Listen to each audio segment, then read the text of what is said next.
This is Spectrum. Alternative medicine, homeopathy, secret society, hypnosis, the paranormal, alternative energy, UFO, abduction, the weird, the wild, and the wonderful. With your hosts, Tom Theophanous and Scott Jordan.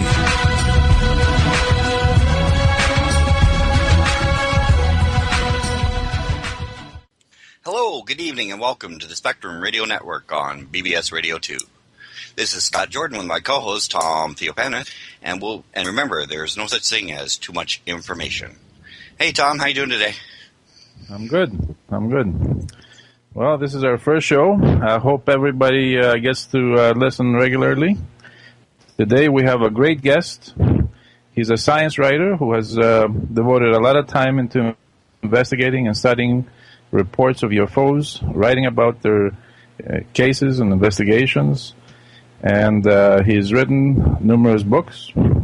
Two of them are published, which, by the way, are published by Dundurn, A World of UFOs, and the Canadian UFO Report were national bestsellers. He lives in Winnipeg, and he's a good friend of mine, Chris Rutkowski. How you doing, Chris? Very well. And how's everybody out your way? Good. Awesome. So, I understand you have a brand new book. It is called The Big Book of UFOs. Yep, and it's big. It's truth. It's truth in advertising. It's truth in advertising. Yeah. So tell us a little bit about it then. Well, it's about 400 pages long, but it's sort of a compilation of some of my previous works, plus an additional 50% or so of new material. I talk about speculation about is there life out there. My background is in astronomy, so I discuss the possibility of life out there. But I also go into some of the classic cases, go through sort of by decade from the beginning of the flying saucer era, talk about, of course, Kenneth Arnold's case, talk a little bit about Roswell, go through the 60s into the 70s and some of the classic cases, Betty and Barney Hill, of course, from the 60s, through the 70s into the 80s, and right up to past the new millennium. And along the way we talk about abductions and crop circles and creature sightings, and it's sort of a one-stop shopping for everything that people want to know about UFOs. Cool. What were some of the more intriguing cases in the book? Well, people know quite a bit about Betty and Barney Hill, who were the classic abduction story back in 1961, so probably don't need to talk about that. Roswell, people seem to have a good idea of Roswell, but that's in the book as well, but we don't have to go into that. But some cases that you might not know about, in 1979 there was a police officer on routine patrol in Minnesota, and on August 27th in 1979, about 1:40 in the morning, near a place called Stephen, Minnesota, he was driving along and looked south down a state highway to check for traffic, and he noticed a very bright and brilliant light off in the distance. And he thought perhaps there was some sort of aircraft that was in trouble, so he turned his police car towards it and started driving towards it, and before he knew it, this light zoomed from the sky down onto his police car and impacted it. He felt the impact, and he blacked out. The next thing he knew, there was about 10 or 15 minutes later, the police car was damaged. It was 900 feet further down the highway and off to one side. There were unusual dents and broken glass on the windshield, and Val Johnson himself was suffering from the effects of having a very bright light in his face, and also his face had impacted the dashboard. What's interesting, he called immediately to the dispatcher and said, "Officer down," and within a matter of minutes, other people from the sheriff's department, other officers came and investigated this close encounter.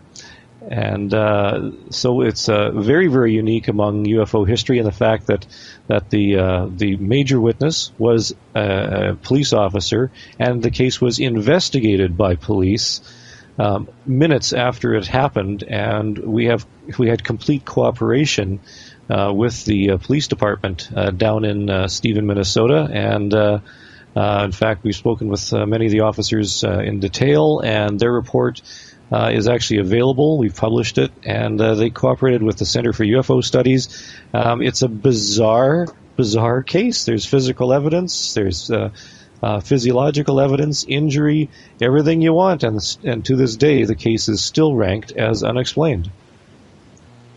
What are the type of cases that there are similar, like here in Canada, that you've written in previous books? Similar to the Val Johnson case, I can't think of one that's very similar, but there, in Canada, there's a classic case of Stefan Michalek, who back in 1967 was doing some amateur prospecting in an area just on the Canadian Shield near a lake called Falcon Lake. It's a very rugged terrain, lots of trees, rock faces, that type of thing. And around lunchtime in May of 1967, I think it was May the 21st, he said that he'd seen some lights in the sky. They appeared to be red, disc-shaped objects, and one began to descend. And as it descended, he could see that it was a craft of some sort. It seemed to land on a rock outcropping not too far away from him, within a matter of 100 and 150 feet. And he crouched down behind some trees and rocks so he wouldn't be seen. This red object seemed to cool down from red to orange to dark red and so forth, until it was just silver metallic. It was shaped like a classic Hollywood flying saucer, and he was mystified by this. He watched it for some time, and he was actually in the military himself, and he thought maybe this was some sort of secret government, flying platform or something like that, because he knew that there were no such things as flying saucers and aliens, right? Mm-hmm. Yes, obvious swamp guys. Obviously, absolutely. And so he... Chinese lantern. It's possible, but he...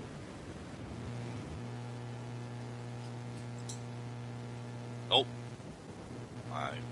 Chris, you still there? Did we lose him? I think we have. Oh no. Oh no. That's okay. We'll get him back. Hello. Oh, hey. Here we are. Hello. I'm still here. Disappeared there for a second. Oh, I don't know what happened. I'm just talking away. That's the government, Chris, you nasty boy. We know the government just doesn't want the story to get out. That's what it is. That's what it is. Exactly. Following you around, Chris. No wonder you can leave your house. Okay, pick up where you left off. Well, I don't remember where it was that the sound dropped out. You if there was anything similar in any of the other books that you wrote, because you wrote a pretty good collection of books. Well, the link, by the way, will be on our website if anybody wants to check that out. Any cases that were similar, and you were telling us a story. I was telling the story of Stefan Michalek, who had been doing prospecting. I think I got up to the point where he thought that this thing might have been a secret craft of some sort. And so he's watching it, and all of a sudden a door of some sort appears to open in the side of this thing, and he begins to hear some voices. There's lights flooding out of the opening, and he...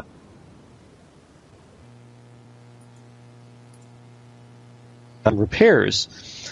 So he stands up and walks over to this thing, and he shouts, "Come on, Yankee boys, I'll give you a hand fixing your broken down flying platform."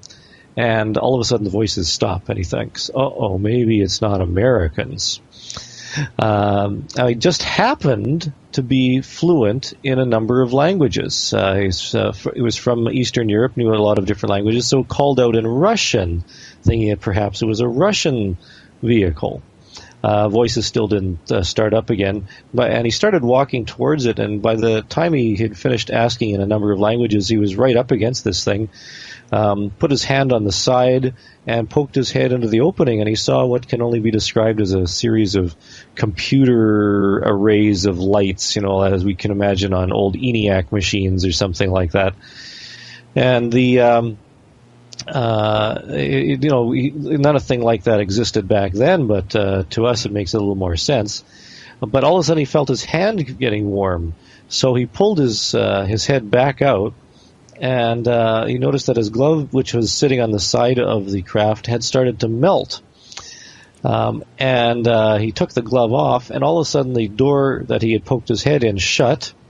The entire craft rotated so that there was some sort of exhaust vent right in front of his body, and a blast of hot gas hit him in the chest, knocked him to the ground, and the gas was so hot it actually started some pine needles and leaves that were in the area on fire, which he then he tore his clothes off to get the burning garment off, and he started stamping out the burned leaves. This thing took off straight up and vanished in a matter of seconds, and he was left there injured, disoriented, and in some pretty serious problems.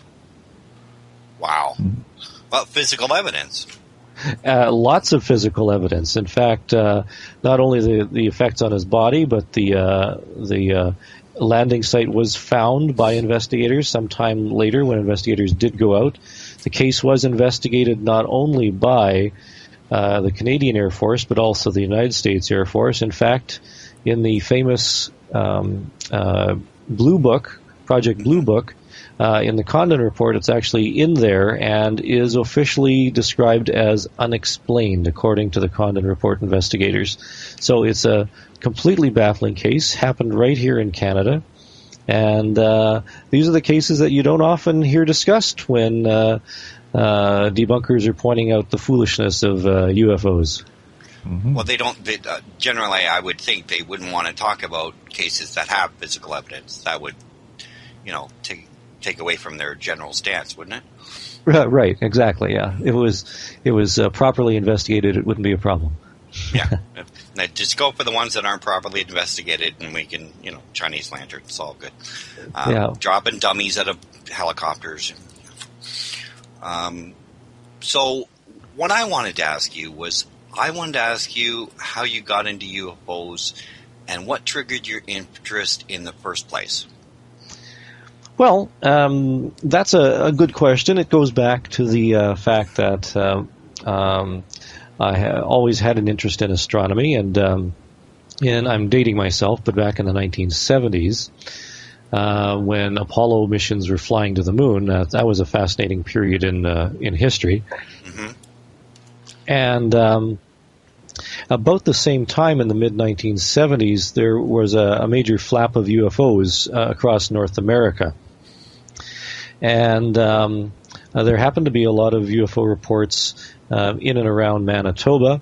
And at that time, I was just starting university in astronomy, and my astronomy professors were a little piqued because... You just dated yourself again. Now we're zeroing in. Exactly. The astronomy professors were a little bit piqued at the fact that there were calls coming in from people who had said that they had seen UFOs, and as astronomers all know, there's no such thing as UFOs. And what do you do about these calls that keep coming in and annoying everybody? So I thought that I would I would try to impress my professors by offering to take the calls off their hands. So I arranged that I would be taking the calls whenever they came in. And pretty soon I found myself talking with people who didn't sound crazy. They seemed as rational as you or I. Well, maybe that's not a good analogy, but seemed pretty sane.